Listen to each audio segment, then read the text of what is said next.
Hi, today I'll be reading When You Reach Me by Rebecca Stead. This is a chapter book, so it is age appropriate for 10 to 14-year-olds, and this is because it is a book that takes more than one sitting to read. And this is about a girl that is around that age, so kids these ages can relate to the characters more. My plan for this would be to read two to four chapters a day. Today I'm going to read two. Alright, I will start reading. Chapter 1, Things You Keep in a Box. So Mom got the postcard today. It says congratulations in big curly letters, and at the very top is the address of Studio TV 15 on West 58th Street. After 3 years of trying, she has actually made it. She's going to be a contestant on the $20,000 Pyramid, which is hosted by Dick Clark. On the postcard, there is a list of things to bring. She needs some extra clothes in case she wins and makes it to another show, where they pretend it's the next day even though they really tape 5 in one afternoon. Barrettes are optional, but she should definitely bring some with her. Unlike me, Mom has glossy red hair that bounces around and might obstruct America's view of her small, freckled face. And then there's the date. She's supposed to show up, scrawled in blue pen on a line at the bottom of the card, April 27th, 1979, just like you said. I checked the box under my bed, which is where I've kept your note these past few months. There it is, in your tiny handwriting. April 27th, Studio TV 15. The words all jerky looking like you wrote them on the subway, your last proof. I still think about the letter you asked me to write. It nags at me, even though you're gone and there's no one to give it to anymore. Sometimes I work on it in my head, trying to map out the story you asked me to tell, about everything that happened this past fall and winter. It's all still there, like a movie I can watch whenever I want, which is never.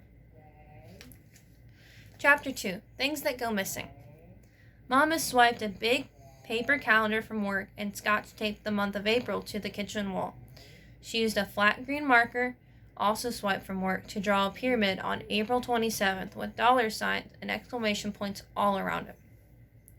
She went out and bought a fancy egg timer that can accurately measure a half minute.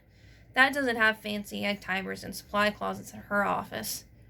April 27th is also Richard's birthday. Mom wonders if that's a good omen. Richard is Mom's boyfriend. He and I are going to help Mom practice every single night, which is why I'm sitting at my desk instead of watching after-school TV, which is a birthright of every latchkey child. Latchkey child is a name for a kid who hang out alone after school until a grown-up gets home to make dinner. Mom hates that expression. She says it reminds her of dungeons and must have been invented by someone strict and awful with an unlimited children's care budget. Probably someone German, she says, glaring at Richard, who was German but not strict or awful. It's possible. In Germany, Richard says, I would be one of your Schlinder kind, which mean kids' children. You're lucky, he tells me. Keys are power. Some of us have to come knocking. It's true, he doesn't have a key. Well, he has a key to his own apartment, but not to ours. Richard looked the way I pictured guys on sailboats, tall, blonde, and very tucked in, even on the weekends. Or maybe I pictured guys on sailboats that way because Richard loves to sail. His legs are very long, and they don't really fit under our kitchen table, so he has to sit kind of sideways, with his knees pointing towards our hall. He looks especially big next to Mom, who's short and so tiny she has to buy her belts in the kids' department and make an extra hole in her watch band so it won't fall off her arm. Mom calls Richard Mr. Perfect because of how he looks and how he knows everything. And every time she calls him Mr. Perfect, Richard taps his right knee. He does that because his right leg is shorter than his left one. All his right foot shoes have 2-inch platforms nailed to the bottom so that his legs match. And bare feet, he limps a little. You should be grateful for that leg, Mom tells him. It's the only reason we let you around. Richard has been coming around for almost 2 years now. We have exactly 21 days to get Mom ready for this game show. So instead of watching television, I'm copying words for her practice session tonight.